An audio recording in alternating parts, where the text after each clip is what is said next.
June 25వ తారీఖు నుంచి July 3వ తారీఖు వరకు మీరు ఏ పూజలు చేయకపోయినా పర్వాలేదు, అమ్మవారి చిత్రపటం పెట్టుకోకపోయినా పర్వాలేదు, అమ్మవారికి దీపం పెట్టకపోయినా పర్వాలేదు, అమ్మవారిని మొక్కకపోయినా పర్వాలేదు, పూజించుకోకపోయినా పర్వాలేదు.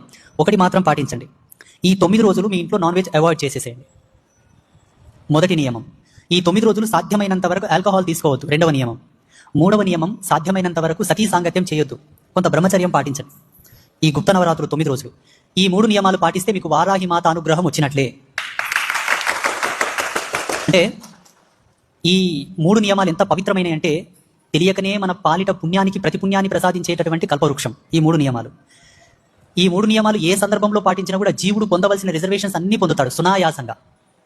అటువంటిది ఇటువంటి పవిత్రమైనటువంటి తరుణంలో, ఇటువంటి పవిత్రమైనటువంటి దినాల్లో పాటించడం వల్ల భగవంతుడు సాక్షిభూతంగా మన ఇంటికి ఒక కళను పంపిస్తాడు. ఆ ఇంట్లో ఈ 9 రోజులు బ్రహ్మచర్య దీక్షను పాటించారు. ఆ ఇంట్లో ఈ 9 రోజులు హింసాత్మకమైనటువంటి కూడు ఉడకలేదు.